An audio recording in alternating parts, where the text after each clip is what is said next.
O governo federal propôs ao Congresso zerar o ICMS sobre o diesel e compensar os estados pela perda com a arrecadação. A proposta também inclui gás de cozinha, gasolina e etanol.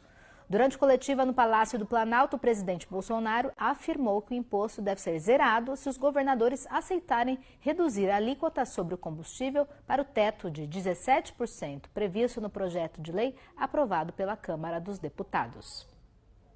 E estamos propondo aos senhores governadores o 17% que fica para eles, em uma vez aprovado o projeto de lei complementar, nós, o governo federal, zerarmos o ICMS do diesel e nós pagaríamos aos seus governadores isso que eles deixariam de arrecadar.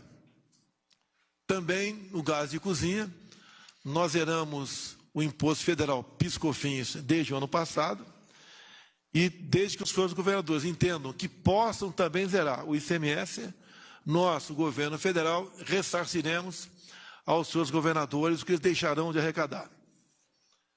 Também na gasolina e no etanol, lá no projeto de lei complementar, cai para 17% o ICMS e o governo federal se dispõe a zerar o seu tributo federal, PIS, COFINS e CID.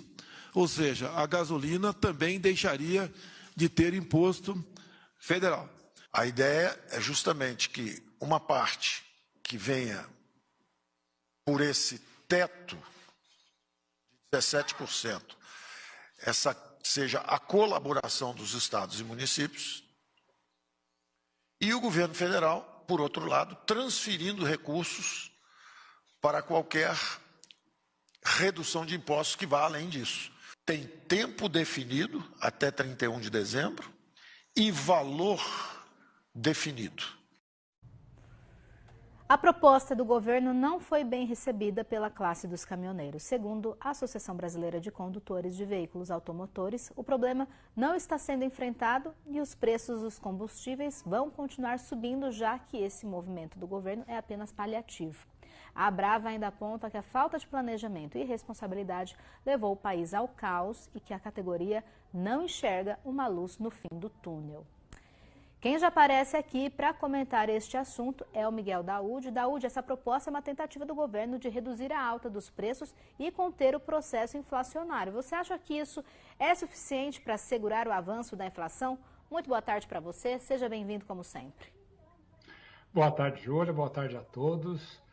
Júlia, é o que eu mais torço para essa operação dar certo, né? Porque não dá mais, quem nos acompanha sabe disso. Eu sempre fui um crítico dessa política de preço da Petrobras. Eu acho que o povo brasileiro não pode ter o seu couro esfolado por uma estratégia de mercado da Petrobras, em que aumenta o preço dos combustíveis por fatores externos, quando nós temos aqui o nosso próprio petróleo. O que nós temos é exatamente parte dos combustíveis devido nós não temos refinarias para refinar tudo o que nós precisamos, mas o petróleo nós temos. A decisão do governo é uma decisão, a meu ver, positiva, né, porque ele propõe, num primeiro momento, que o Senado, que é a Casa dos Estados, fixe em 17% o ICMS, né, para os combustíveis, para a energia, para o querosene, para o gás, e aí o governo entra na questão do diesel e do gás de cozinha. Então, toda a redução de ICMS, né? O governo vai reduzir os impostos dele, mas toda a redução de ICMS por parte dos estados referente ao diesel e o gás de cozinha, o governo vai lá e banca, né, para que você não tenha uma alteração de preço em relação aos impostos. Mas aí, Júlia, eu estava fazendo uma conta aqui, né? A Petrobras tem lá acumulado 15% ou quase 20% de defasagem da gasolina. Está chegando a 10% a do óleo diesel, né? Como fica essa defasagem? Se nós considerarmos essa defasagem, se dólar a 5 e petróleo a 123, acabou. Esse subsídio, essa ginástica toda que está sendo feita, não vai ser possível chegar na ponta. Daí a preocupação dos caminhoneiros, né? Mas isso, de uma certa forma, não invalida a intenção do governo em reduzir os custos. Agora, eu tenho aqui uma sugestão, né? E a minha sugestão é uma sugestão viável, muito mais barata e factível, e me proponho até colaborar com essa sugestão. Qual é a minha sugestão? Qual é o nosso problema? O nosso problema é enfrentar a oscilação do preço dos combustíveis, do gás e do diesel, né? E da gasolina. Então, eu vou mudar todo um arcabouço, né? Vou mexer todo um arcabouço fiscal, que já está levando o dólar a 2%, com uma alta de 2%, pode chegar a mais. Vou criar mecanismo de criar PEC para mexer, para possibilitar o governo reduzir também os seus impostos. É uma complicação danada. Por que o governo não cria? Aí vem a minha sugestão. Por que o governo não cria um instrumento, né, com derivativos para estabilização, para a estabilidade dos preços dos combustíveis? Como funciona esse instrumento?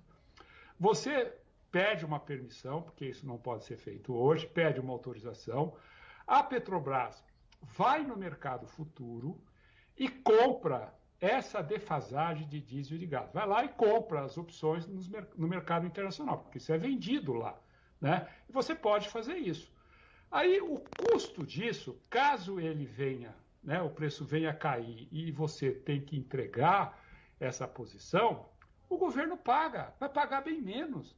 Então é simples, cria um instrumento, né, com derivativos para a estabilização dos preços dos combustíveis. Ah, mas como é que nós vamos trazer o gás? Não, eu não estou dizendo que vai trazer o gás nem vai trazer o diesel. O custo financeiro que a Petrobras tiver em manter o preço dos combustíveis e subsidiar os 30% do setor privado, né, este preço ele é compensado financeiramente por esses instrumentos do mercado financeiro, né? Agora, eu desafio aí os entendidos, esses, né, deputados, senadores e tal, o próprio ministro, por que essa minha sugestão não é factível e é muito mais barata? Então, fica aí, Júlia, a minha sugestão. Já até vou dar um nome aqui.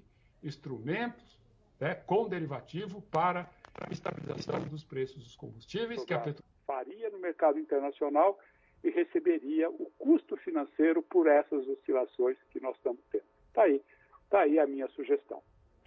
Tá aí, então. Fica a análise e a sugestão do Daúde por hoje. Ótima tarde para você, Daúde. Mas eu dei a sugestão. A sugestão, tá aí. Obrigada, até mais. Tchau, tchau, Daúde.